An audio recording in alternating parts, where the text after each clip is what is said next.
leer las preguntas, ahí Andrés las va a ir leyendo, y lógicamente después abriremos el micrófono para que todos hagan el saludo de rigor y puedan contactarse con Marcelo.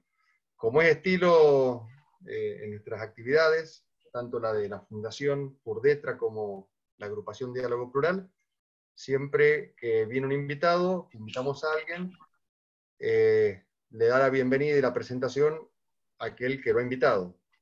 En el caso de Rafael Bielsa, recuerdan, fue el Pampa, cuando vino Marisa Díaz fue Marinés, y hoy lo tenemos a Marcelo, que el contacto fue a través de Sergio, que tiene relación con él. Así que generalmente nos gusta, Marcelo, que la persona que ha tenido contacto haga la recepción cálida, te dé la bienvenida, te presente, y bueno, ya quedas liberado para arrancar con tu seguramente brillante exposición. Así que Sergio, todo tuyo. Bueno, muchísimas gracias. Primero que nada, agradecer a Marcelo que esté aquí, después de alguna pospuesta invitación antes del coronavirus que no se pudo concretar. Yo le comentaba a los compañeros, tanto de Furdetra como de Diálogo, que era muy importante escucharte, dada tu especialidad de doctor en historia, de investigador del CONICET, de especialista en la historia de la industria argentina, en especialista de la industrialización en el peronismo, y coequiper, colaborador y persona afectivamente cercana a una persona que nosotros queremos mucho, que es Aldo Ferrer. Así que en este marco de lo que está sucediendo, del debate que se está dando en el país con el tema Vicentín, si es apropiado la expropiación, por qué la expropiación, por lo menos por qué la intervención y cómo la intervención, nos parecía importante contextualizar esta medida de gobierno en la historia del peronismo y las expropiaciones de empresas, y de alguna manera un término que es más caro al neoliberalismo y a la derecha, que es el Estado empresario, pero que es en realidad el Estado haciéndose cargo de empresas o deficitarias, o empresas fundidas, o empresas estratégicas para el devenir del desarrollo nacional. A nosotros nos preocupaba y nos ocupaba escucharte, porque nuestra fundación, Furdetra, significa Fundación Regional para el Desarrollo y el Trabajo. Y estamos muy ocupados, insisto, y preocupados por dar a Mendoza una propuesta de desarrollo integral ante una provincia que tiene la matriz productiva, a nuestro juicio, agotada. No sé qué pasará con esto después de la independencia, pero bueno, por ahora esto es así. Así que, chanza aparte, te dejo, yo te comenté esta mañana de qué se trataba Furdetra, te he venido contando en nuestras reuniones de café en Buenos Aires quiénes las componíamos. Aquí hay compañeros con muchísima trayectoria política, con muchísima trayectoria técnica. Así que, bueno, hemos conformado un grupo de estudio, un grupo de opinión y un grupo político para hacer realidad lo que nosotros pensamos y lo que nosotros opinamos. Así que gracias nuevamente por tu presencia y te dejo en el uso de la palabra. Bueno, muchísimas gracias, ¿no? Gracias a ustedes, gracias a vos, Sergio, en particular, al cual ya venimos charlando desde hace rato, y esta posibilidad de participar en la Fundación, en este foro. Así que para mí es un gran gusto que pese a las circunstancias se pueda dar.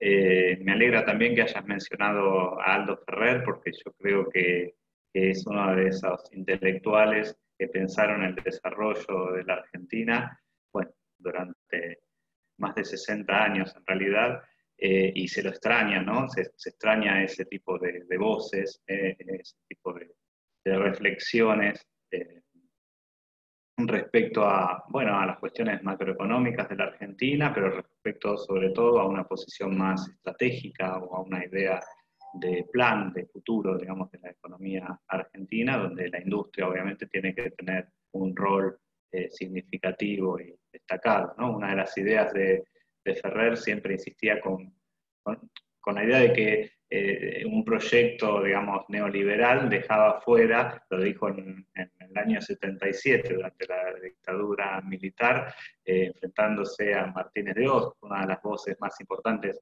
de crítica a esa política económica, dejaba fuera, en ese momento decía 10 millones de argentinos, ¿no? Después dijo en los 90 que dejaba fuera 20 millones de argentinos, y así seguiría, digo, ¿no? Pensando en la necesidad de una estructura productiva mucho más equilibrada, mucho más diversificada, donde la industria sea claramente un motor para el desarrollo local, el desarrollo regional, y en términos de su participación o posibilidades para la obtención de divisas, digamos, ¿no? Siempre lo pensó desde esa lógica. Así que digo, bueno, se extraña mucho la palabra de Ferrer. Bueno, y en mi caso, digamos, lo que yo trabajé con él precisamente es tratando de actualizar, o actualizamos en realidad, la economía argentina, que es el famoso libro que él había editado en la década del 60, que se transformó en un clásico y uno de los libros más vendidos de economía en la Argentina, con numerosas reediciones, digo, ¿no? Pero colaboré en esta perspectiva más histórica que él siempre también obviamente tenía, y esa es mi especialidad. Y en este punto escribí junto con otro autor, Andrés Regalsky, y otro libro más también respecto a el Estado empresario en la industria argentina y los derroteros del Estado empresario. Así que yo quisiera retomar un poco esa perspectiva, porque me parece importante, bueno, discutir un poco la situación actual, ¿no? O eso podría dar algunos elementos interesantes para discutir la situación actual a la luz de esa experiencia histórica que además ha sido tan variada. A mí me gusta mucho esa idea de el Estado empresario, no por la connotación que le puedan dar los liberales, sino porque es el Estado desarrollando actividades empresariales, y esas actividades fueron extremadamente diversas, bajo formatos muy diversos desde el punto de vista legal,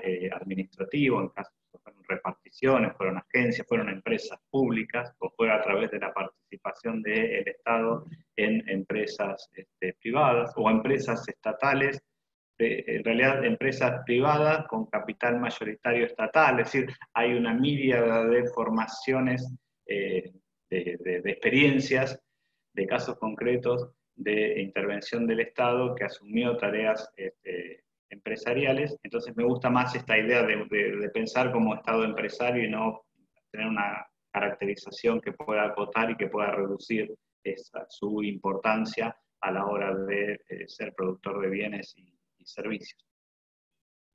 Por otro lado, es claro que en los últimos años el Estado ha vuelto al centro de la escena, a nivel mundial, a nivel internacional, ahora voy a comentar algo, y también en el caso de América Latina. No digo exactamente en estas circunstancias tan excepcionales y particulares, desde ya que cuando aparece una situación de fuerte crisis, digamos, y tan inédita como esta, aparece otra vez la idea de la intervención del Estado, y ha aparecido.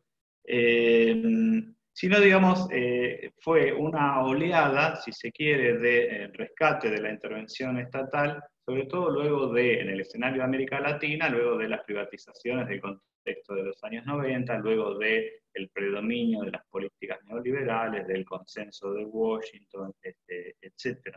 Y uno puede pensar que a partir de los años 2000 aparece en el escenario latinoamericano un proceso de incipiente reestatización, digamos incipiente, con mucho menos fuerza o más débil respecto a otras experiencias históricas, ¿sí? Que se vio reforzado después del 2008. Y en rigor lo que algunos analistas han advertido es que ya desde los años 30, en la economía mundial, y la economía latinoamericana en particular, hay como una especie de movimiento pendular, ¿no? Es decir, la intervención estatal, en un sentido más amplio, que incluye las actividades empresariales o que incluye la participación de empresas públicas, tiene algún reflejo de tipo pendular o por fases. En algunos momentos se intentó utilizar precisamente al Estado para resolver las fallas del mercado, vamos a ver a qué nos referimos,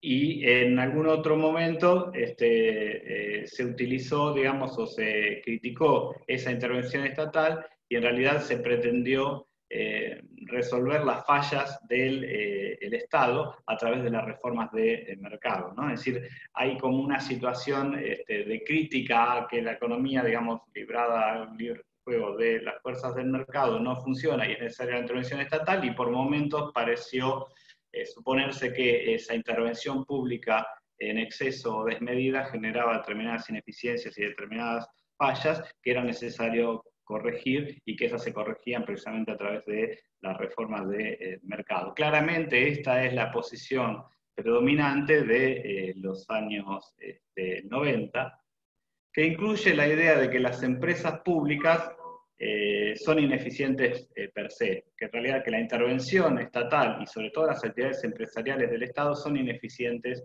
de manera indudable, ¿no? ¿Por qué? Porque se despilfarran determinados recursos, porque son costosos desde el punto de vista de el gasto social, o porque en algún sentido pueden inhibir el espíritu empresarial, ¿no?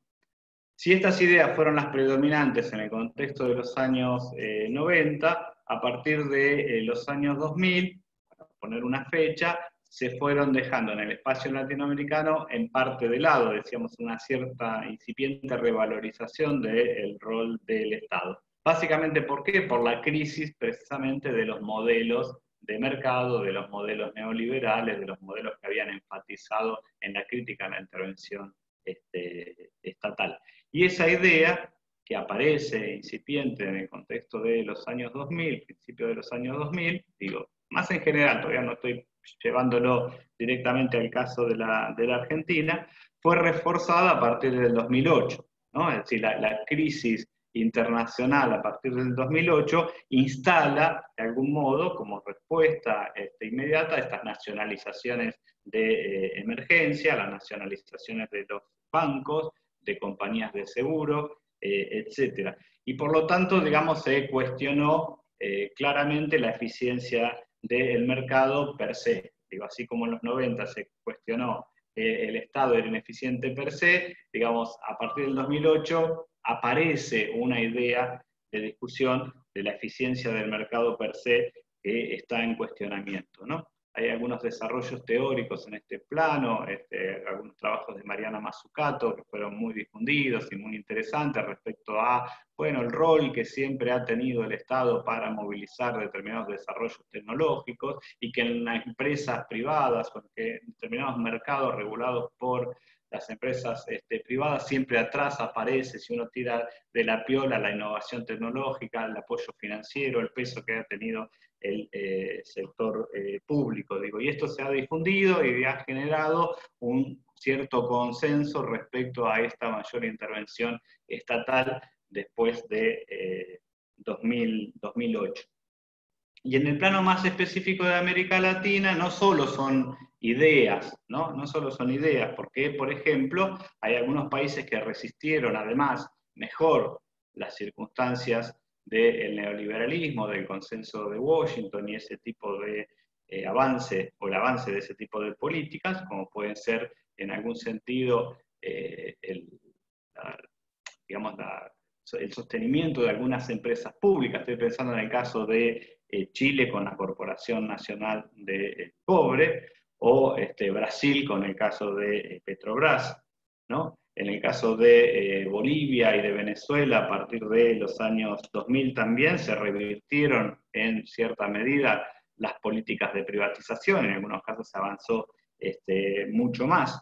Y acá en la Argentina tenemos la experiencia clara del kirchnerismo, que se inicia en dos planos, de revalorización del Estado, relativa siempre respecto a las experiencias anteriores. Pero por un lado, todo lo que fueron las rescisiones de contratos de las compañías privatizadas en el contexto de los años 90, la aparición de yacimientos carboníferos del río Turbio, el tema del correo, el tema de aguas argentinas, la fábrica militar de aviones, significativa, digamos, en el 2009, y bueno, digamos, aquellas empresas mucho más significativas por distintos impactos, como fue el caso de aerolíneas y el caso de YPF.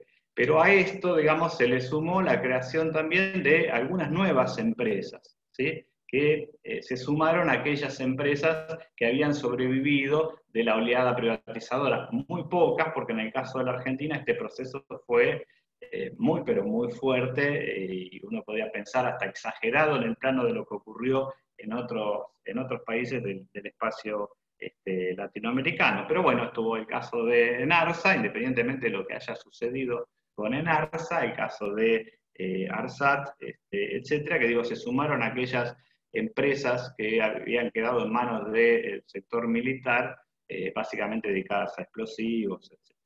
Y a eso se sumó otro elemento que es interesante para pensar en un más largo plazo, en estas formas de intervención diversas que tiene el Estado sobre las empresas, y en particular sobre las empresas industriales, que fue, digamos, el traspaso de los fondos de las acciones de las AFJP al Estado, ¿no? Entonces ahí apareció, digamos, el Estado recuperando paquetes accionarios que le otorgaban una participación en el directorio, menor o mayor, en una cantidad importante de empresas. Entonces esa es una circunstancia novedosa que de algún modo se generó en el espacio argentino.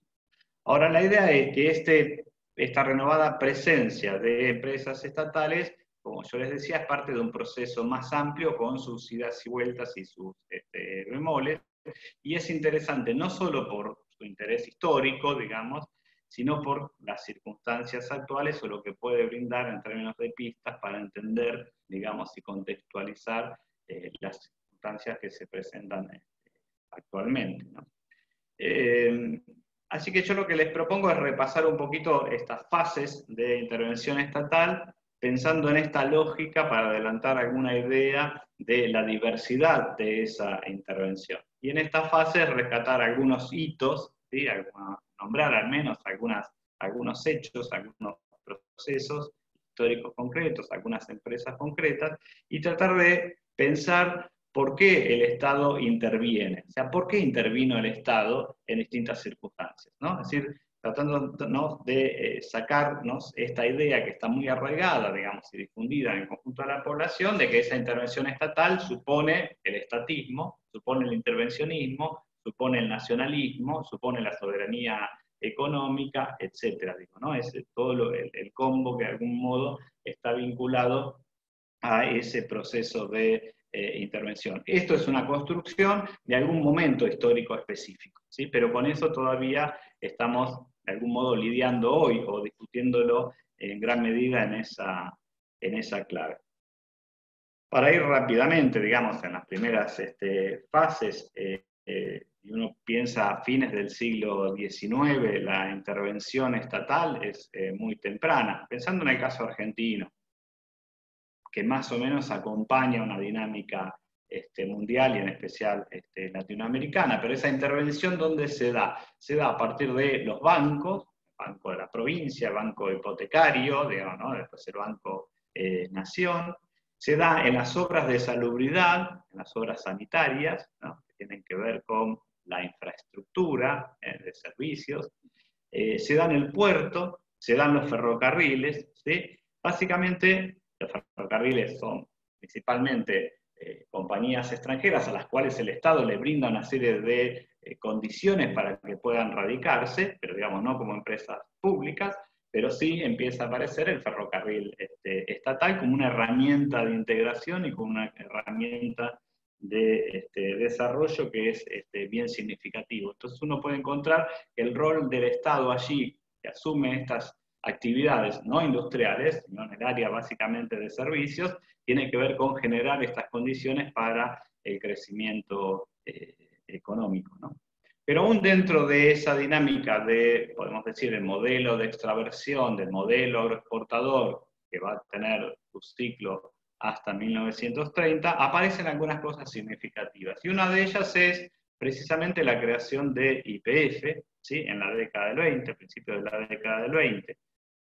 ¿Y por qué se crea YPF? Bueno, se crea precisamente para moderar y para regular el mercado en un recurso que ya se vislumbra que es estratégico, en un mercado donde hay compañías y empresas extranjeras, y donde esa empresa va a tener un rol de empresa, para utilizar términos más modernos, una empresa testigo. Y donde atrás están, y esto es muy interesante, ya particularmente interesados en esta lógica, los militares, los militares.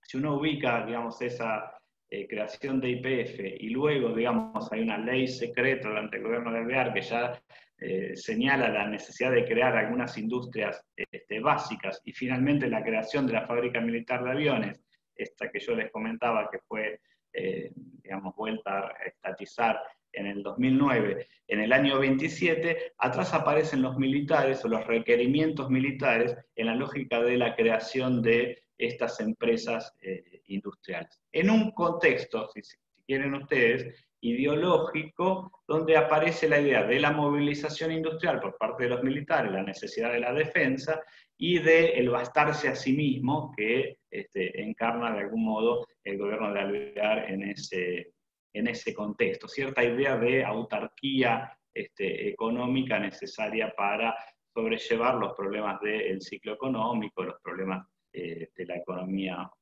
o enfrentar de mejor manera los problemas de la economía internacional.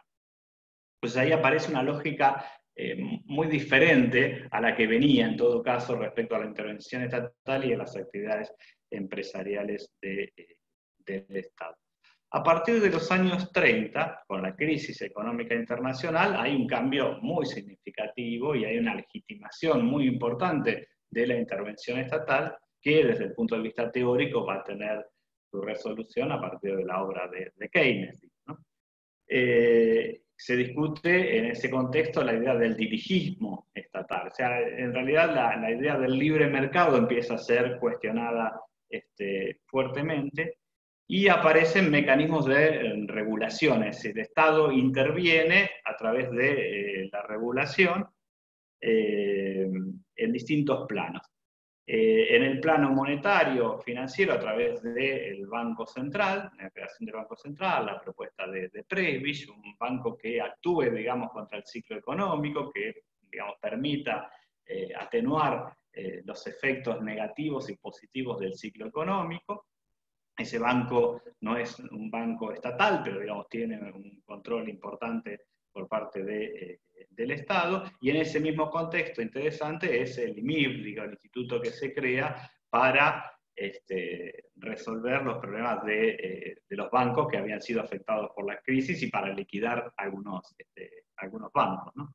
En ese contexto también, en otro plano productivo, se crean las juntas reguladoras, de las que ustedes han tenido alguna específica para el tema del vino, digamos, y que fueron muy importantes precisamente para regular la producción, para regular los precios, etc. Pero de esas juntas van a derivar incluso algunas empresas sui generis, digamos, del Estado, como es la CAP para la producción frigorífica, y de algún modo de esos problemas de regulación van a terminar, adelantándome un poquito, en el caso de la toma de Giol por parte del gobierno de Mendoza hacia fines ya del gobierno peronista, ¿no? Y en los años 40 son de algún modo el inicio de la intervención estatal, o de una mayor intervención estatal en la economía argentina, y del impulso de esta idea del Estado empresario, ¿no? Básicamente en la experiencia peronista, ¿no? Y ahí hacia dónde va esa intervención. Bueno, por un lado va, de tal forma que el peronismo se va a identificar con el estatismo y el intervencionismo, ¿no? Este componente ideológico y de legitimación de esa intervención. Por un lado va a la nacionalización de los servicios, ¿no? Esto es más conocido, digamos, sabemos que se compran los ferrocarriles ingleses, extranjeros en general, los teléfonos, la compañía telefónica, que es la propiedad de una empresa americana, las compañías de aeronavegación. La idea del peronismo en ese contexto es armar empresas mixtas, ¿sí? Pero consigue pocos capitales privados y finalmente quedan como empresas públicas, o con casi nada de participación privada. Ahora, ¿cuál es la lógica aquí? En gran medida, más allá del discurso del peronismo, que hace campaña con la soberanía nacional y con la independencia económica, es que estas empresas quieren retirarse del negocio. Básicamente, las empresas, estas empresas que mencioné están muy hackeadas, en particular los ferrocarriles, por una caída de la rentabilidad, y hay varios proyectos a fines de la década del 30, a principios del 40, las compañías extranjeras que quieren salir del negocio y que quieren vendérsela al Estado. Y de hecho, alguna línea menor fue estatizada durante el gobierno conservador de Castillo. Son empresas que quieren salir del negocio y el Estado las toma y las aprovecha, digamos, en esa circunstancia, y por supuesto que le da un poder simbólico muy importante respecto a bueno, el pueblo, digamos, y lo que había prometido además en la campaña electoral, ¿no? Perón había prometido que iba a nacionalizar los ferrocarriles y los nacionalizó, puso un cartel, Perón cumple, digamos, que no es poca cosa, ¿no? Que un político en la Argentina diga que va a hacer tal cosa y que después lo hace, digamos, bueno, es como que ganó el cielo para siempre, ¿no? Pero digo, es como que va generando la identidad, ¿sí?, sobre la base de estas acciones. Y esto, por otro lado, es absolutamente discutible, porque una vez que se produce este proceso, inicialmente de argentinización y luego directamente de estatización de estas compañías, bueno, aparecen determinados problemas de gestión, problemas para poder sostener las inversiones en ferrocarriles en particular, sobredotación de personal, etcétera, digamos. Pero lo cierto es que estas empresas pasaron a manos del Estado. Y después hay otros avances notables en otros planos, en el proceso de regulación que yo les mencionaba con la Junta Reguladora. Bueno, finalmente se crea el IAPI, ¿no?, el Instituto Argentino para la Promoción del Intercambio, que va a regular el comercio exterior y regular el comercio interno de una gran cantidad de productos, digo, ¿no?, para pensar un poco en este incremento de la intervención. Se nacionaliza el Banco Central, aquel que era una entidad mixta desde el año 35, en el año 46, se nacionalizan también los depósitos, y en ese plano financiero aparece algo muy interesante, que es la creación del Instituto Mixto de Inversiones Mobiliarias, que es un banco, una institución financiera mixta, con participación de bancos nacionales y de bancos privados, que va a regular de algún modo el mercado de valores. Es decir, va a tener la capacidad para hacer inversiones de títulos públicos y regular los precios de los títulos públicos, pero también de acciones, con la idea de mejorar las posibilidades de capitalización empresaria, de que ese mercado sea un mercado activo, de que puedan hacer emisiones de determinadas acciones, etc. Pero es un mecanismo interesante de regulación del mercado de valores. Digo, para pensar otra vez hasta dónde avanza el Estado durante los primeros años de la experiencia peronista. Acompañando este proceso, tenemos el debut, por decirlo de algún modo, del Estado empresario en la industria.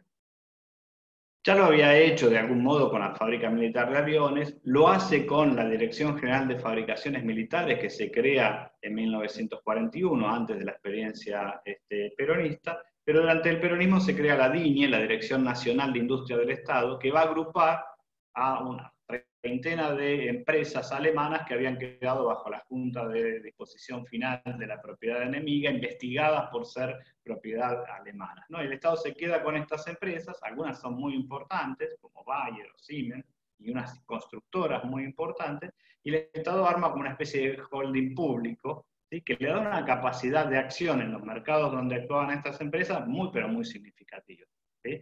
Entonces el Estado se las queda, y tiene la capacidad de hacer, por decirlo de alguna manera, una política más estratégica de desarrollo de más largo plazo, etc., ¿no? Esto es un dato muy interesante, es decir, se estatizan o se toma el control de la empresa, pero ¿para qué, digo, no? ¿En qué lógica? Bueno, lo cierto es que la DINIE tiene esta idea, se incorpora al plan quinquenal, de impulsar determinados proyectos industriales con estas empresas que, insisto, son muy significativas. Y la otra idea que la toma el peronismo en el plan quinquenal, pero que viene de la Dirección General de Fabricaciones Militares, es el desarrollo de SOMISA, pero que queda por ahí limitada por problemas de inversiones, por problemas de acceso al capital extranjero, etc. Entonces uno puede identificar claramente al peronismo con el intervencionismo y el estatismo, al menos hasta la década del 50. ¿Qué ocurre después de 1950? Bueno, aparece la crisis, ¿sí? La crisis del sector externo, la crisis de divisas. La economía argentina tiene muchos problemas para proveerse de divisas, los precios internacionales de la materia prima se caen, no nos compran. ¿Sí? Los compartimentos del mercado internacional son muy estancos, hay muchas dificultades en el comercio internacional, ¿sí? Y de algún modo Perón empieza a plantear cierto retiro del Estado. Por un lado, va a plantear la idea de que el peronismo no es intervencionista. Voy a buscar una frase rápido. ¿Cómo van? ¿Voy bien o no? ¿Me siguen? ¿No pueden hablar? Sí. Sí, no, está bien, todo bien. Bueno, Perón tiene una frase en el 53 que es muy interesante, no solo para ese contexto histórico, sino para ahora. Dice, el Estado ha de estar para ayudar a las empresas privadas. La industria es una empresa privada y el Estado no tiene ningún interés, y tan pronto las empresas estatales actuales, tomadas en estado de antieconomía, puedan ser devueltas a la actividad privada, el Estado tendrá un gran placer en desprenderse de todas esas empresas. Nosotros no somos gobierno.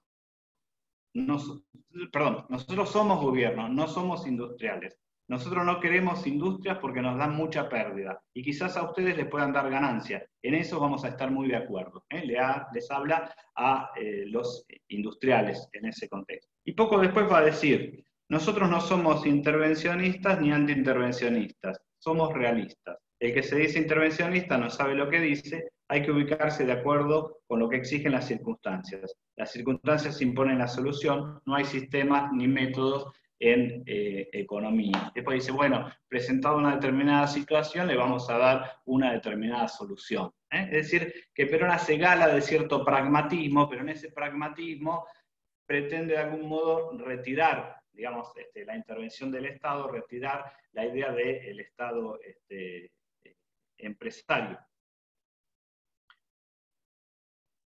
Y de algún modo intenta empezar a negociar la devolución de las empresas alemanas de la DINIE. ¿Por qué? Bueno, porque necesita capital extranjero, es decir, necesita acercarse al capital extranjero para impulsar determinadas inversiones. Y por lo tanto, hay que empezar a dar marcha atrás con algunas políticas, ¿sí?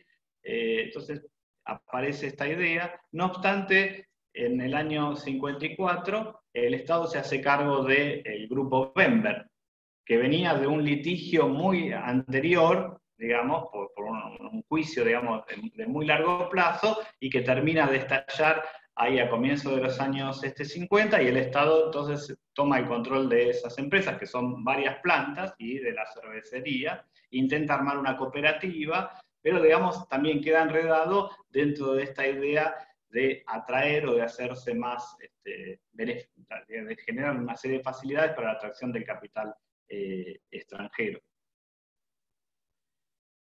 Fíjense que no hay nueva creación de empresas o nacionalizaciones, salvo casos muy, pero muy puntuales en este contexto post-50. Mencioné el caso de Giol en Mendoza, y lo otro que es significativo es la creación de IAME, ¿no? El Instituto Aeronáutico Mecánicas del Estado, en Córdoba. Entonces uno dice, bueno, pero entonces siguió con la idea de la intervención estatal, en este caso para fabricar maquinaria agrícola, para fabricar utilitarios, para fabricar automóviles, de hecho es lo que hizo el rastrojero, el auto justicialista, el tractor Pampa, etc. ¿no? Aparece. Sí, pero en realidad esta idea de creación de esta empresa es para generar las condiciones para atraer al capital extranjero, y a partir de la creación de esta empresa es que viene la Fiat a fabricar tractores y va a venir Kaiser para fabricar automóviles, ¿no? Utilizando en parte los equipos y el personal técnico y el apoyo financiero que el Estado peronista le da. Entonces ven acá que hay una lógica absolutamente diferente de esta idea de Estado empresario o de empresa pública en el sector, digamos, en el sector industrial. Bueno, para ir también un poco rápido, ¿qué sucede a la caída del gobierno peronista? Bueno, aparece la denominada Revolución Libertadora, lo llaman a Prebisch, y Prebisch que dice, bueno, estamos en la peor crisis de la economía argentina, ¿no? Es muy crítico de toda la experiencia peronista, y habla de los excesos de la intervención estatal. Pero en realidad el retiro del Estado, a partir de la propuesta de Prebisch y lo que se hace durante el gobierno militar, es muy, pero muy relativo. En realidad se da marcha atrás con el IAPI, se da marcha atrás con el IMIM, este banco que regulaba el mercado de valores, y no mucho más. Y no mucho más. Y esta idea continúa todavía con Frondizi, que como sabemos, digamos, hace una apuesta muy fuerte a la inversión de capital extranjero, atrae sin ambajes ahora al capital extranjero, y plantea también la idea de cierto retiro del Estado. Algo sucede, digamos, en el caso de ferrocarriles, alguna reestructuración, la idea de la eficiencia del sector público, pero pasa poco. Y por el contrario, lo que sucede es que se crea SEGBA, que era uno de los sectores que precisamente el peronismo no había, digamos, estatizado, de la energía eléctrica en el área de Buenos Aires, porque, bueno, no había, digamos, allí una propuesta por parte de las compañías extranjeras, y luego también de un pleito muy antiguo, se resuelve y se conforma SEGBA, y después directamente se va a conformar como una sociedad anónima estatal. Ahora voy a volver un poquito con esto de las formas jurídicas. Y otra cosa que sucede interesante durante el gobierno de Frondizi es que se crea yacimientos mineros Agua de Dionisio para el desarrollo de la minería, en este caso ya con otra también estructura legal, que es una empresa provincial con aportes del Estado Nacional y también con la universidad, que creo que es la Universidad de Tucumán. Pero lo que está sucediendo, más allá de la ideología o de los posicionamientos antiestatistas en este contexto, en esta fase de la intervención estatal, es que las empresas estatales siguen creciendo. Hay una lógica incremental, y en gran medida siguen creciendo también por la propia lógica burocrática, ¿sí? ¿Qué sucede cuando aparece Longaniato, el gobierno de la revolución, otra vez entre comillitas, argentina en el año 66? Ahí aparece fuerte el discurso del eficientismo, de la necesidad de impulso de las empresas privadas, de ganar en eficiencia, de ser más competitivos, de exportar productos industriales, etc. En ese contexto se reestructuran varias empresas estatales, se crea ELMA, línea marítima, se crea AFNE, los astilleros, digo, estas van a tener como, son estatales, pero con una estructura legal conformada como sociedades anónimas. Se crea Hidronor, se crea IPASAM, desde la lógica de los militares, se crea Petroquímica General Mosconi, digamos, o por lo menos inicia el proceso para la creación de Petroquímica General Mosconi, y también de lo que va a ser después Petroquímica Bahía Blanca, ahora en combinación entre la Dirección General de Fabricaciones Militares e YPF, ¿no? Es decir, empresas públicas que crean otras empresas públicas, en esta lógica que yo les decía incremental. Y se va conformando en la Argentina algo que es muy particular, que es una especie de complejo estatal-privado, donde el Estado tracciona fuertemente a las empresas privadas a partir de sus compras, a través de sus abonamientos, etc., y donde hay un núcleo duro de ese complejo estatal-privado, que es el sector militar, ¿no? Los militares o las empresas militares industriales son el núcleo duro de ese complejo y de la industrialización en la Argentina, porque son los militares los que dominan básicamente las industrias más significativas o más importantes, como puede ser el caso de la industria siderúrgica, a través de Somisa, de IPASAM, de Altos Hornos, del sector petroquímico, ¿sí?, con estas empresas que le mencionaba, y después en el sector metalúrgico. Si uno pone las principales empresas de la Argentina, allí están estas que les estoy mencionando, y otras empresas públicas a la cabeza.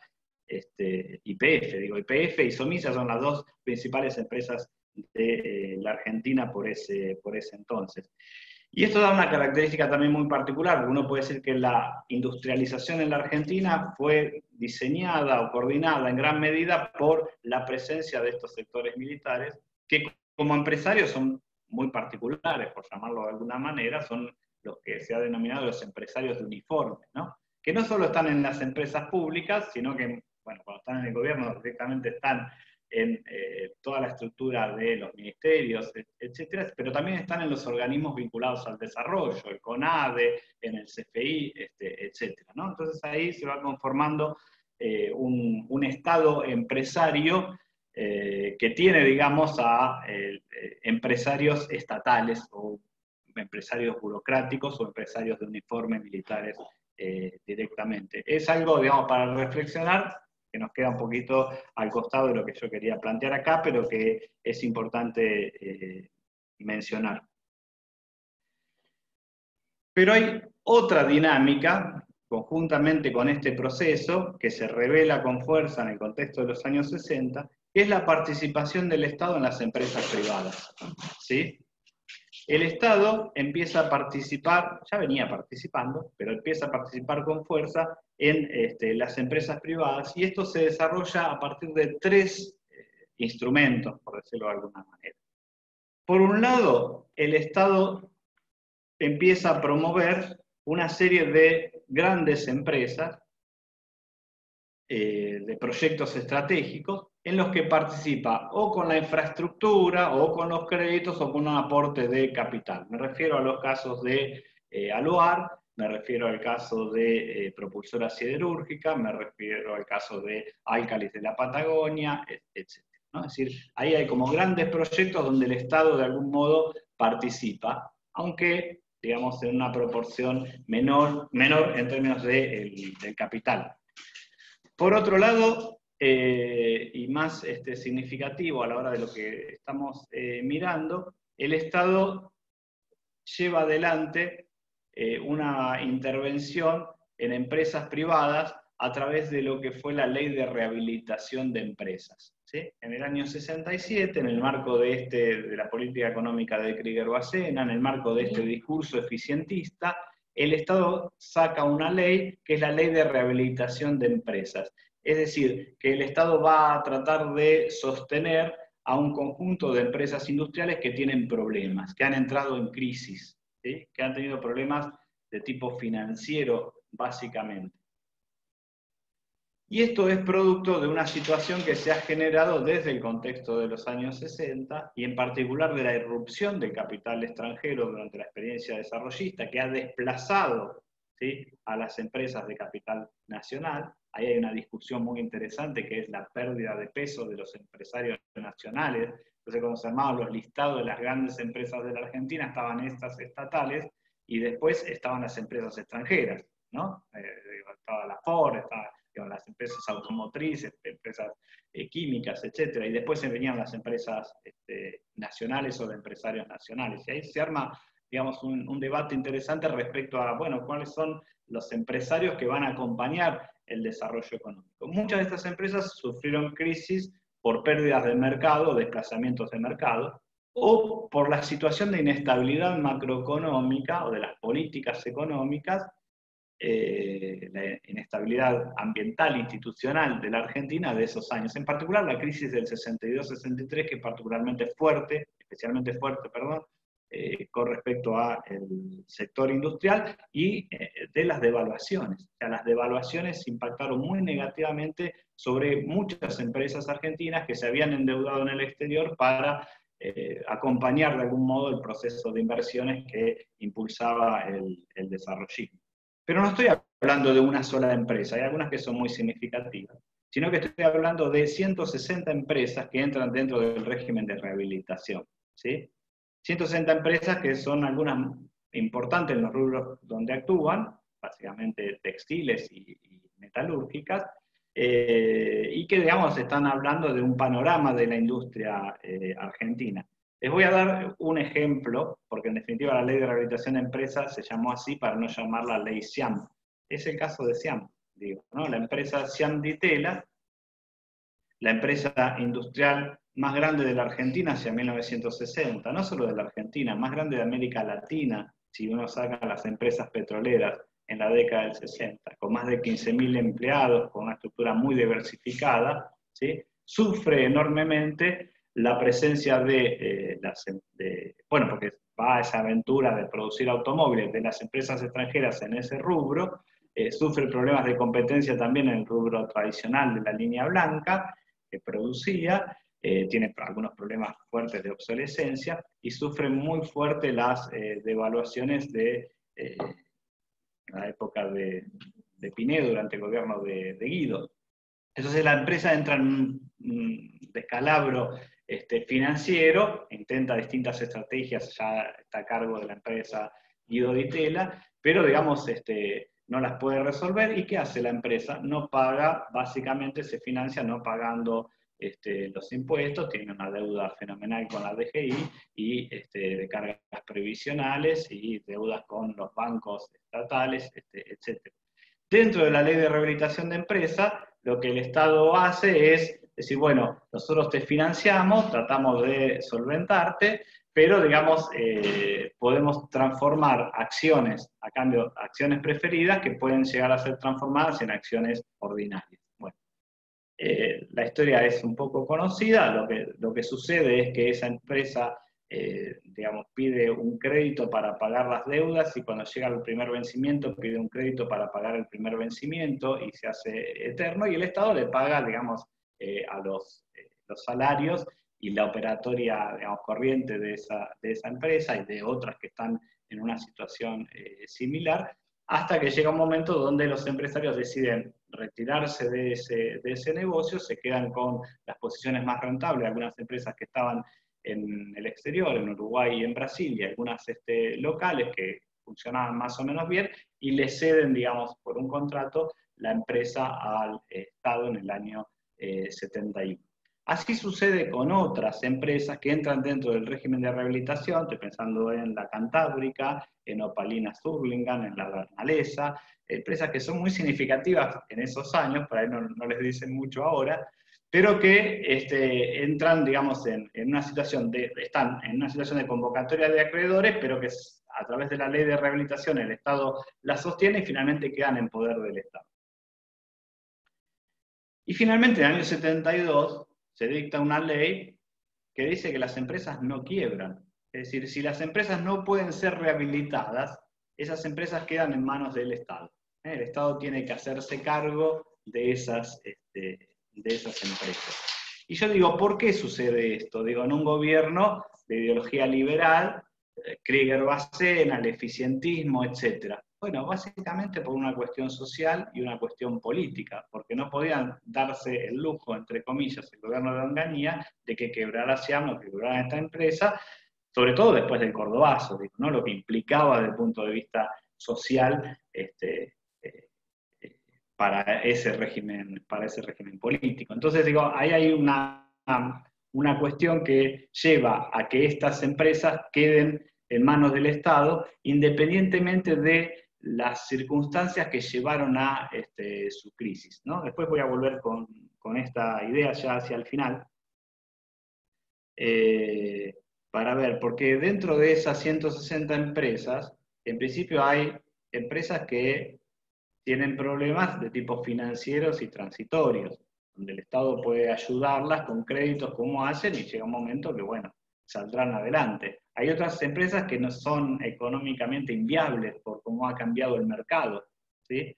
Hay otras empresas que han tenido, digamos, estrategias empresariales erróneas, ¿sí? Y hay otras empresas que directamente los dueños han hecho maniobras fraudulentas o las han vaciado, ¿no? Hay de todo allí. El Estado las ayuda a todas, ¿sí? En principio porque pretende que estas empresas no quiebren, y cuando se produce una situación directamente de quiebra o inviabilidad, directamente el Estado las asimila, ¿sí? Y me falta un mecanismo más para pensar en esta participación del Estado en empresas privadas, que también es muy inusual en el espacio latinoamericano y en el espacio internacional, aunque hay algunas experiencias, que es la participación del Estado en paquetes accionarios de firmas privadas. Siempre hablando de firmas privadas, pero el Estado participa en porcentajes relativamente menores, ¿sí? Pero que con algunas limitaciones, pero que en algunos casos puede llegar a ser del 30%, y en circunstancias donde esos paquetes accionarios están fragmentados puede ser la primera minoría o tener una posición importante. Y en estos casos supone la intervención del Estado a través de directores, aunque muchas veces la política es de presidencia, o de veedores, o de síndicos, etc. ¿Y por qué sucede esto? Bueno, esto tiene inicio con ese instituto mixto durante la experiencia peronista a partir del año 47-48. El Estado va comprando, digamos, acciones y se va quedando con acciones. Después esto continúa a través del Banco Industrial de la República Argentina a partir del 55, y a partir del año 60 la Caja Nacional de Ahorro también tiene este mecanismo de compra de acciones, ¿sí? Básicamente la idea es sostener ese mercado de valores que va en decadencia porque hay muchos problemas en ese mercado de capitales, hay muchos problemas de financiación. Digo, son los mecanismos que de algún modo el Estado buscó para financiar a las empresas. Entonces, digo, para sintetizar un poco esta idea, acá vemos como la intervención del Estado respondió a circunstancias muy diversas y no necesariamente posiciones estatistas. Muchas veces es, a pesar de lo que el Estado pretendía, se terminaba quedando con algunas empresas, ¿no? Entonces, insisto con esta idea de ir más allá de la idea de empresas públicas, sino de utilizar esta categoría de Estado empresario. A veces por fallas propias del mercado, por la escasa disposición de capital privado para hacer determinadas inversiones, por el retiro de empresas extranjeras, por requerimientos estratégicos de algunos sectores importantes de la vida política y económica de la Argentina, por problemas de quiebra, etc. Y ese Estado empresario adquiere su máxima expresión y, digamos, magnitud hacia mediados de la década del 70. Incluso en el año 73, fines del 73, principio del 74, el gobierno peronista intenta crear una corporación de empresas nacionales, ¿no? Con las empresas públicas y con los paquetes accionarios de estas empresas donde el Estado tiene intervención. También le pide, digamos, las empresas a los militares dicen, no, eso no te lo damos, no tenemos nada que ver. Pero lo cierto es que, digo, no en esta lógica corporativa burocrática, pero lo cierto es que pretende crear una corporación de empresas nacionales, otra vez un holding público. ¿Y por qué? ¿Cuál es la idea en ese contexto? Precisamente para hacer frente desde esa posición a las empresas extranjeras, considerando el grado de extranjerización de la economía argentina, y apoyar desde la lógica estatal a las pequeñas y medianas empresas que son, digamos, un poco el sustento o el sustrato político de la coalición gobernante. Es decir, utilizar a las empresas del Estado para, subordinar en parte al capital extranjero. ¿Qué es lo que ocurre a partir del 76? Ya para ir rápido en este proceso. Bueno, sabemos de esta oleada, digamos, que se inicia de crítica al intervencionismo, de crítica al keynesianismo, la idea de la privatización que encarna Martínez de Oz, pero que avanza muy poco, está la idea de la privatización periférica, ¿sí? Lo que sí sucede es que se privatizan los paquetes accionarios que el Estado tenía, es decir, de las empresas privadas. En muchos casos van a los principales dueños de esas empresas y en otros casos directamente esas empresas quiebran y se pierden, se desguazan.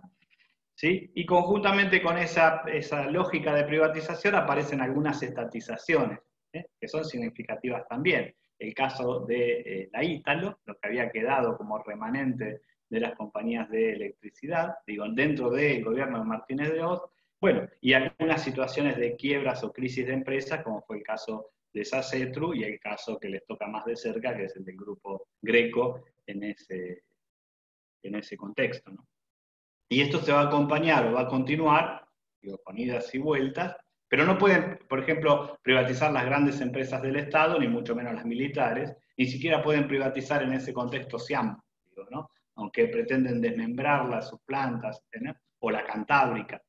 Digo, y esto va a suceder ya en el contexto de los años 90, en este reforzamiento de esta oleada neoliberal, en el consenso de Washington, donde aparece el desmantelamiento del otrora Estado empresario de la Argentina, en una situación, insisto, un poco más exagerada respecto a lo que sucede en otros países de América Latina. Pero en el marco de un fuerte proceso de delegitimación de la intervención estatal y de las actividades empresariales del Estado, ¿sí? Eso cala muy hondo, digamos, a nivel social y a nivel cultural. Recordemos la machacona insistencia semididáctica de Neustadt, digamos, hablándole a Doña Rosa respecto a la ineficiencia per se del sector público en ese contexto. Entonces, si bien a partir del 2001 hay un regreso relativo del estatismo, van a perdurar claramente las tensiones derivadas de los problemas que se habían advertido de esa intervención estatal. Allí va ganando claramente un discurso fuerte de crítica a esa intervención estatal. Por ejemplo, Fiel, digo, desde distintos lugares, ¿no? Va a señalar que el Estado tenía, para otra vez pensar en la dimensión, hacia 1976, 700 empresas públicas, ¿sí?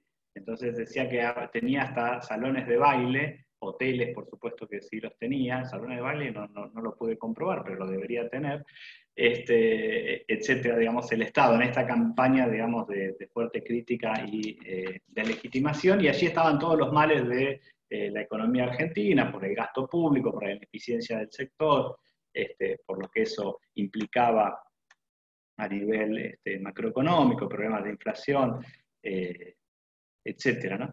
Entonces, de algún modo, lo que perdura, a pesar de ese regreso relativo del estatismo que yo había mencionado a partir del 2001, es la idea de que el Estado es un mal administrador en sí mismo, ¿no? Entonces, esa idea es muy fuerte, y eso es un logro cultural innegable del neoliberalismo que atraviesa a los partidos políticos. No solo, digamos, eso está presente en los sectores liberales o neoliberales o en el macrismo, etcétera, sino que está también presente en el conjunto social y está presente también en otros agrupamientos o partidos políticos, ¿no? Les voy a leer una frase del ministro Culfas en relación a la cuestión de Vicentín. Dice: la nuestra no es una posición dogmática, no somos estatistas ni consideramos positivo que el Estado controle muchas empresas. Tampoco somos dogmáticos en sentido inverso, es decir, no creemos que el Estado no deba intervenir nunca. Es decir, un poco esta misma idea que de algún modo se había manifestado Perón a partir de 1953. Es muy difícil, digo, legitimar, o es muy difícil en el contexto actual, y las reacciones que se han visto por parte de amplios sectores de la sociedad argentina lo podrían estar demostrando, digamos, la intervención estatal. No hay allí una cuestión claramente de tipo ideológico o de sustento ideológico y teórico que avale, digamos, la intervención estatal siempre.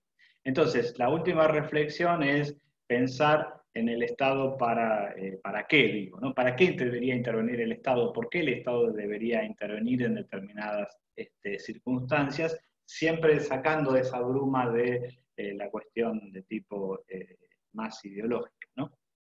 Entonces, si el ministro de Desarrollo Productivo dice, bueno, hay ocasiones donde el Estado puede intervenir o puede ser positivo, bueno, puede ser pensado en una lógica más de tipo estratégica, ¿no? Es decir, bueno, yo quiero intervenir en determinado mercado, en determinada empresa, porque tengo una idea de utilización de esa empresa en una perspectiva más de tipo estratégica, y eso debe integrarse necesariamente dentro de algunas definiciones más globales respecto a las perspectivas de largo plazo, respecto a la idea de un plan de desarrollo productivo. Es decir, si uno va a intervenir en una empresa, es decir, ¿para qué? Para usarla dentro de este esquema más global o más general. La otra idea de la intervención, digo, de para qué del Estado, a la luz de estas distintas y diversas experiencias históricas tan complejas, es para defender en todo caso a las empresas nacionales, ¿no? Puede ser utilizado para defender determinados mercados y determinados emprendimientos nacionales frente a la amenaza del capital extranjero. O directamente puede ser utilizada para evitar la quiebra de la empresa. Y aquí vuelvo con esta idea. ¿Por qué quiebran las empresas? ¿No? Entonces, las empresas pueden quebrar por cuestiones o deficiencias de la gestión empresaria. Había un funcionario durante el gobierno de Onganía, cuando se discutía la ley de rehabilitación de empresas, que decía, bueno, si las empresas quiebran, se los voy a mencionar, tristemente célebre Ricardo Sin, ¿no? O Mansueto Ricardo Sin, que es uno de los ideólogos del Rodrigazo, que decía, bueno, si las empresas quiebran, finalmente es por culpa de las empresas, o de los empresarios, ¿no? Porque finalmente no evaluó bien los riesgos, ¿no? Digo, las estrategias fueron equivocadas o no evaluaron bien los riesgos. Entre los riesgos, ¿qué riesgos pueden estar? Precisamente la inestabilidad macroeconómica, las fluctuaciones, etc. Entonces, otro de los elementos por los cuales uno puede pensar que las empresas quiebran por determinados problemas y desajustes financieros derivados de las variaciones macroeconómicas, derivados de las variaciones de las políticas cambiarias, etc. Digo, son situaciones diferentes y por lo tanto la intervención del Estado puede ser diferente. Y finalmente, digamos, puede tener problemas de mercado, problemas económicos, digo, no de tipo financiero las empresas, que la harían relativamente viable. Ahora, en el caso de que existiera un problema financiero, que los empresarios hayan actuado relativamente bien, digamos, pero se encontraron con, en el caso de la Argentina es muy factible, una serie de turbulencias de tipo financiera, para utilizar un término de moda en algún momento, el Estado debería tener cierta necesidad y obligación de reparación moral frente a ese problema que se ha generado. Entonces aparece muchas veces esta idea de que el Estado tiene que intervenir para resolver los problemas que le ha causado a esa empresa. Por lo tanto, si esa empresa es viable, esa intervención también tiene que ser en términos de ayuda, de rescate, y tiene que ser eventualmente transitoria. Ahora, si los empresarios actuaron de una manera fraudulenta, una serie de maniobras especulativas, etcétera, bueno, creo que el Estado también tiene la capacidad moral para correr a esos empresarios, para relegarlos en el rol del control y de la dirección de la empresa y llevar adelante su reestructuración. Luego habrá una discusión respecto a los tiempos, a lo legal, a la legitimidad de esa acción, etcétera, que podemos discutirlo. Pero lo más importante de la intervención estatal en todos estos planos, digamos, porque lo que vemos son experiencias muy, pero muy distintas, es el para qué, o sea, la intervención estatal en función de qué proyecto más estructural, en función de qué proyecto de largo plazo, que siempre tiene que estar explícito para precisamente lograr su legitimación, se incorpora esa expropiación, o se incorpora esa compra, o se hace ese rescate, o se hace esa intervención transitoria. Así que eso me parece que es importante, y que esta experiencia histórica que a grandes rasgos les he relatado permite, digamos, otra vez reflexionar sobre el contexto más actual. Así que yo cortaría por acá, si te parece bien, Sergio. No sé cómo estuve en tiempo, y después, en todo caso, volvemos a partir de las preguntas, o desarrollo algo más a partir de las preguntas. Perfecto, Marcelo. De primera, Perdón. ahí vamos a pasar con Andrés, que es nuestro buzón de preguntas, que ha ido recogiendo las preguntas que han hecho los participantes, y vamos interactuando a partir de ahí. Así que habilitamos a Andrés el micrófono y vamos formulando el cuestionario. Sí, dale. Buenas noches, Marcelo. Mira, hay algunas preguntas, evidentemente, vinculadas con el tema Vicentín. Y en ese sentido, ahí voy a formular dos preguntas. Una, si no te parece que la experiencia de Merkel en Alemania con Lufthansa, donde se rescata a Lufthansa generando una empresa con participación del Estado, pero con acuerdo del sector privado, responde más a una idea del peronismo que a una expropiación tal como ha sido planteada la de Vicentín. O sea, está planteando la idea del acuerdo con el sector privado. Y otra que está vinculada con es, si vista la importancia del negocio exportador de granos en el total de la renta nacional, ¿es factible la estatización del negocio de granos, o la reacción de las transnacionales lo hace inviable?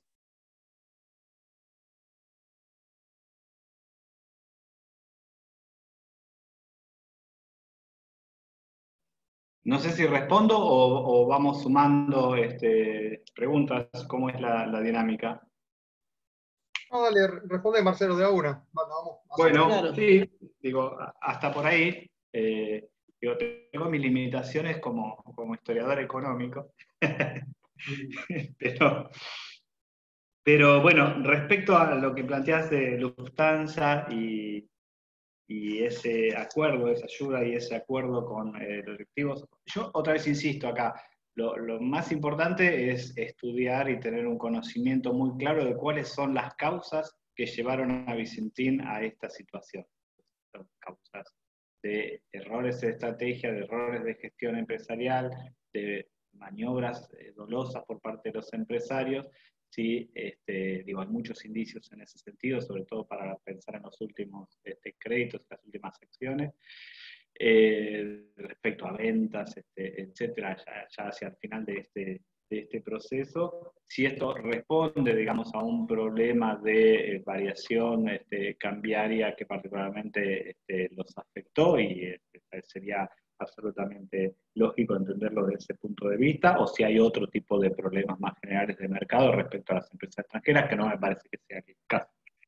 Pero en todo caso, lo que sí es importante es tratar de establecer cuáles son los factores que llevaron a esta situación de la empresa, porque eso de algún modo va a definir el tipo de intervención y el tipo de solución que se le puede dar a la empresa.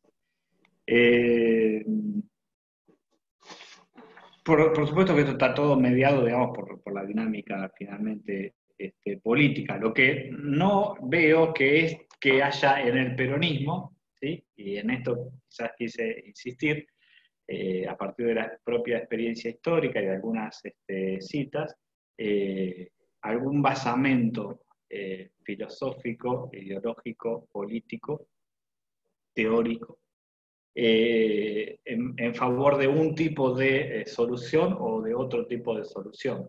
¿Sí? ¿Se entiende lo que quiero plantear? No es que la expropiación no está dentro de las herramientas o de los instrumentos que puede utilizar el peronismo, porque los ha utilizado, digo, ¿no? Los ha utilizado respecto al sector agrario, los ha utilizado respecto al sector industrial. No es que eso esté vedado, digamos, de la tradición del peronismo, pero igual, digo, lo que nosotros tenemos que pensar es qué es lo que queda del imaginario de ese peronismo. Insisto, para una buena parte del conjunto social, el peronismo se identifica con ese intervencionismo y ese estatismo, aunque en algunas circunstancias el peronismo claramente trató de sacar los pies del plato en función de otros intereses, etc. En términos generales uno puede decir que sí, que está ahí, pero utilizó muy diversas herramientas y utilizó muy diversas, o presentó muy diversas respuestas frente a circunstancias diversas, que es lo que Perón claramente expresó, digamos, en 1953. No es que yo me quiera aferrar a esa cita de Perón, porque vamos a encontrar citas de Perón para todo lo que queramos pensar y definir, pero me parece que no existe dentro de la tradición política del peronismo algo que vete la expropiación y que avale más un tipo de acuerdo, porque hay otra vez procesos muy, pero muy diferentes a lo largo de la historia peronista, y ni que hablar, digamos, si uno incluye dentro de eso a la experiencia del menemismo, ¿no? Perdón, pero lo tuve que mencionar. Entonces, digo, me parece que si uno lo lleva al plano de la discusión ideológica, teórica, filosófica, no vamos a encontrar claramente las respuestas, ¿no? Las respuestas están en función de que podría llegar a dar el peronismo en función de un proyecto de más largo plazo de desarrollo nacional, relativamente autónomo, con soberanía. Sí, en ese marco sí, digamos, si lo concluimos en ese proyecto, que, insisto, no, al menos todavía no está explícito, ¿no? Respecto a si es factible, digamos, la nacionalización, bueno, es bastante más complejo y yo sería mucho más pesimista, digo, ¿no? Yo tuve la oportunidad, creo que era en 2013, 2014, de hablar frente a una agrupación estudiantil en la Facultad de Económicas, que venían estudiantes de Sociología y de propia Economía, y una de las cosas que planteaban ellos, o que me invitaron a charlar, era sobre la experiencia del IAPI, ¿no? Y entonces la agrupación que organizaba la actividad se llamaba La Quinquenal, y entonces ellos estaban muy interesados en ese momento de discutir si era posible, digamos, armar un IAPI. Y la verdad que me fui mal después porque medio que los decepcioné, porque estaban muy buenas las ideas, pero digo, me parecía que en ese contexto, digo, o en un contexto actual, pensar en un tipo de estrategia de esta naturaleza generaría muchas resistencias. Ni que hablar de las resistencias, no solo de las empresas extranjeras o, digamos, que se pueden generar en el mercado internacional, en términos de colocación, etcétera, sino de las resistencias políticas internas para llevar adelante un proyecto de ese tipo. Esto no inhabilita que pueda haber otro tipo de proyectos bien interesantes. Si quiero volver a la idea de Aldo Ferrer, por ejemplo, que él proponía la creación de una empresa nacional automotriz con cierta participación estatal o una empresa directamente privada apoyada fuertemente por el Estado. Digo, hay muchas alternativas en ese plano. Él decía incluso, si puede ser combinada con Brasil, mucho mejor, pero si no la hacemos solo. Es decir, hay que ser muy creativos en este plano. Entonces, no necesariamente como la nacionalización del comercio exterior con un organismo como fue el IAPI de la década del 40, pues es difícil extrapolar esas instituciones, digamos, son instituciones que tienen su recorrido específico histórico y en ese contexto se explican, pero sí quizás otros mecanismos de regulación, ¿sí? Más similares a los que hacía de algún modo las juntas en su momento, pueden ser experiencias a pensar o a implementar, ¿no? Hay una variedad, digo, de posibilidades enormes que supondrían una mayor intervención estatal, insisto, dentro de un proyecto más o menos estilizado de largo plazo, que se legitime sobre la marcha y que genere grandes consensos. No sé si respondí. Pero... Quedan dos preguntas. Una está vinculada nuevamente a Vicentín, y es, que creo que en parte la ha respondido, pero por las dudas que quiera agregar algo más, es si no es posible o viable la expropiación de la figura a utilizar en el caso de Vicentín, ¿cuál otra se podría utilizar? Y si hay semejanzas con experiencias históricas de la situación actual Vicentín. Y la otra es si puede ser eficiente el Estado como operador de empresas privadas, o de empresas, una vez que los toma a cargo.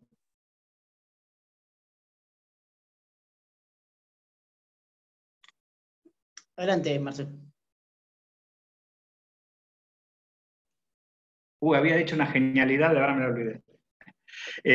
No, respecto a Vicentín, creo que puse un poco mi idea. Me parece que sí, claramente hay otras alternativas a la expropiación, pero dependen en gran medida de la investigación y de lo que realmente haya sucedido. Puede ser, insisto, utilizada en términos de generar determinados eslabonamientos, desarrollos productivos, puede haber múltiples posibilidades como generadora de divisas, en ese punto de vista sería más estratégica, pero mucho depende, digamos, de la resolución de lo que derive de la investigación por la cual Vicentín terminó en esa situación. Digo, si no puede ser directamente una ayuda transitoria financiera del Estado para volver a equilibrar la empresa.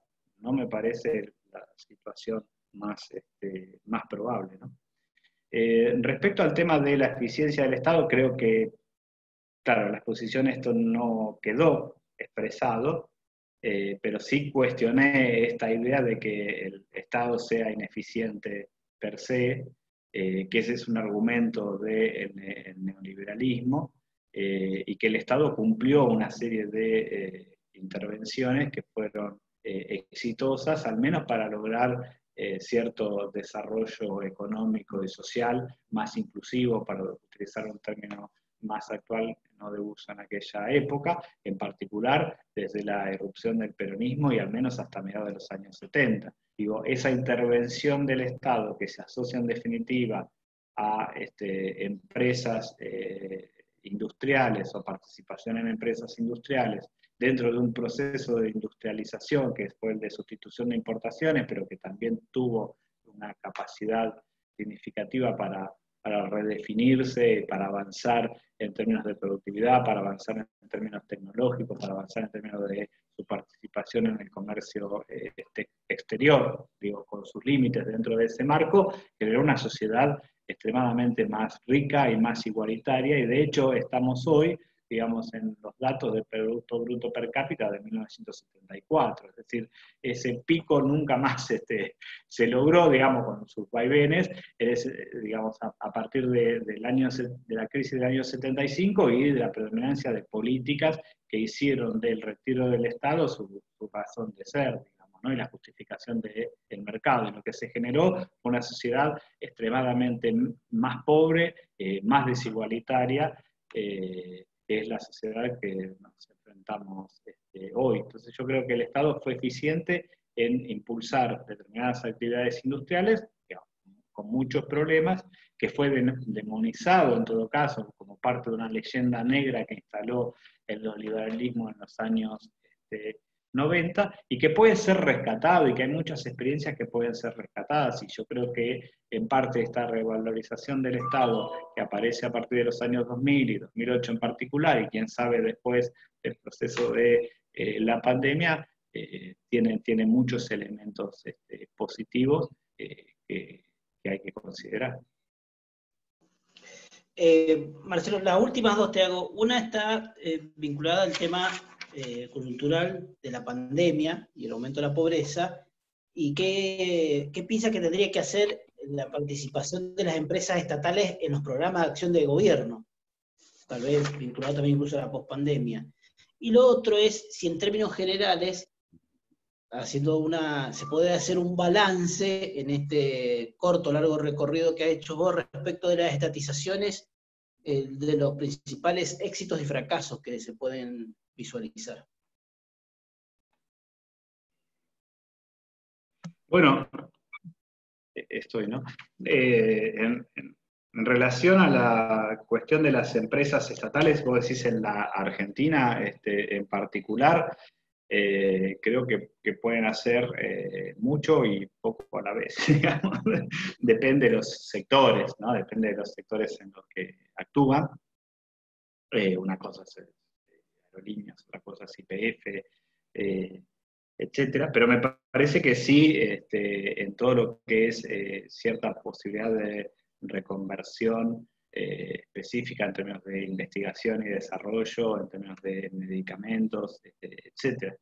El temor, digamos, del uso de las empresas estatales es para sostener en más largo plazo problemas más estructurales de empleo o otro tipo de problemas, pero me parece que allí hay una gran capacidad, en el caso de YPF es indudable, de desarrollos de investigación y tecnológico que pueden trasladarse a otras actividades. Y de hecho, digamos, una de las posibilidades de Vicentín era utilizar en parte los conocimientos de YPF Agro, digamos, vinculados a esa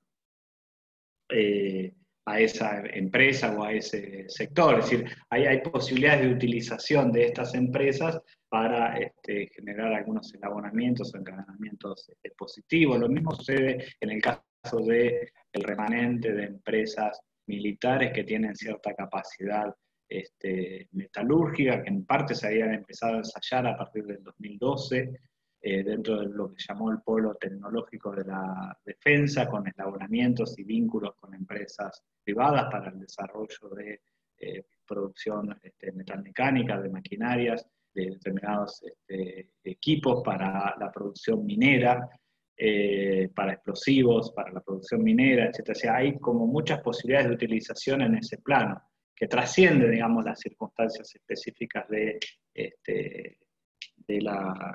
la pandemia. Claro, es todo muy fragmentario y muy pobre respecto a aquel complejo estatal privado que traccionaba en gran medida de las empresas públicas el desarrollo de las empresas privadas. Pero digamos, esa capacidad puede impulsarse, puede desarrollarse, pueden crearse, como decía antes, nuevas empresas que de algún modo permitan recrear ese tipo de circuitos más o menos virtuosos en términos de las compras del Estado, de compra nacional, etcétera, ¿no? Así que ahí me parece, o el aporte, digamos, a las obras más grandes de infraestructura, en la medida en que puedan desarrollarse. Así que esas capacidades están ahí, están latentes. Otra vez insisto, dentro de qué programa o plan más global de desarrollo puedan impulsarse, ¿no? O puedan incorporarse. No, y respecto a los éxitos y fracasos, un poco lo que decía antes, ¿no? Es decir, en general la imagen es muy negativa de esos procesos de intervención, pero hubo éxitos indudables. Yo creo que la compañía petrolera fue un éxito indudable a lo largo de buena parte de su historia y su trayectoria. Tuvo además cierta lógica de autonomía burocrática que superó de mejor manera que otras empresas estatales la inestabilidad política institucional de la Argentina, que suponía el recambio de los directores, de los presidentes de estas empresas. Estaban un par de semanas y ya venían otros, derivados de la propia dinámica y la crisis institucional de la Argentina. Había un militar que hizo un comentario en Entel, digamos, obviamente eran militares, iba a Entel y tuvo una semana y lo que dice, lo único que llegué a ver eran los cables que había en el sótano, dice, y después no mucho más porque ya me cambiaron, ¿no? Es decir, entonces estos problemas que tenían estas empresas públicas en gran medida son problemas derivados de esa inestabilidad política institucional y de las relaciones interestatales que se fueron generando en ese contexto, porque por ahí quedaba alguna empresa, algún directorio o algún cuerpo burocrático o la gerencia en particular en una empresa, pero la del lado con la cual interactuaba se modificaba. Entonces, digo, ahí es donde se verifican los mayores problemas o fracasos. Hubo experiencias que fueron también muy interesantes, por ejemplo, en el plano financiero, el sector público, no solo del Banco Nación, sino, digamos, en pos de impulsar y de dinamizar el desarrollo económico, como fue la experiencia del Banco Industrial que mencioné, transformado luego en Banco Nacional de Desarrollo a partir de 1970, a imagen y semejanza, obra de Ferrer, por otro lado, a imagen y semejanza del Banco Nacional de Desenvolvimiento Económico de Brasil, y fue muy importante. Después, también otra vez, digamos, una serie de proyectos generaron una serie de recambios y de problemas y su deslegitimación y finalmente su mal uso durante la dictadura militar, que fue una de las instituciones que más se endeudó en el exterior, y bueno, sufrió la corrupción y sufrió muchos otros problemas, digamos, que terminaron en su liquidación. Pero fíjense que la Argentina liquidó el Banco de Desarrollo. En otros lugares, la Nacional Financiera se redefinió, el Banco de Desarrollo de Brasil se redefinió, pero acá directamente lo liquidamos porque funcionaba mal, ¿no? Nadie lo pensó en que podía reestructurarse o redefinirse en pos de un proyecto de desarrollo. Pero claro, ¿qué proyecto de desarrollo en el contexto de los años 90 que lo iba a involucrar? Digo, un banco destinado a obras de infraestructura, al desarrollo industrial, no tenía sentido dentro de esa lógica de predominio del pensamiento neoliberal, ¿no? Entonces digo, yo ahí diría, bueno, fue una experiencia exitosa y después fue una experiencia traumática con muchos problemas. Y eso, de algún modo, puede extenderse a buena parte de los emprendimientos estatales. Con todo, insisto, digamos, durante los años 50, durante los años 70, y todavía hasta la mitad de los años 70, esa fuerte presencia de la intervención estatal y las actividades empresariales del Estado garantizaron un crecimiento económico bastante razonable, con sus fluctuaciones en la economía argentina, y un contexto de bienestar, más allá de las circunstancias políticas institucionales, que aún hoy, de algún modo, extrañamos, digo, ¿no? Que tuvo su importancia comparativa respecto a los demás países de América Latina y que está a años luz de lo que sucedió a partir del 76 hasta el día de hoy, con sus fluctuaciones. Bueno, Marcelo, muchísimas gracias por tu exposición y tus respuestas. Dale, antes de despedirnos, sí. tenemos compañeros de otros espacios políticos, está la senadora Andrea Blandini, que nos ha acompañado, Magda Beltrán, que es una compañera también de otro espacio. Tenemos un montón de gente que a través del chat te ha mandado saludos, ha agradecido la exposición, ha sido muy ilustrativa, lógicamente da para mucho más. Tremendo currículum, nos permitiría hablar horas seguramente, pero bueno, sabemos que tenés una agenda y el resto de la gente que ha participado también tiene sus tiempos. Te lo agradecemos en el corazón, como siempre, queda abierta la invitación para el día que vengas a Mendoza, comerte un asado con nosotros. Tenemos un lugar ahí muy especial. Cuando se levante esta cuarentena y podamos vernos, bueno, estás formalmente invitado a darte una vueltita, que acá te vamos a atender muy bien, Marcelo.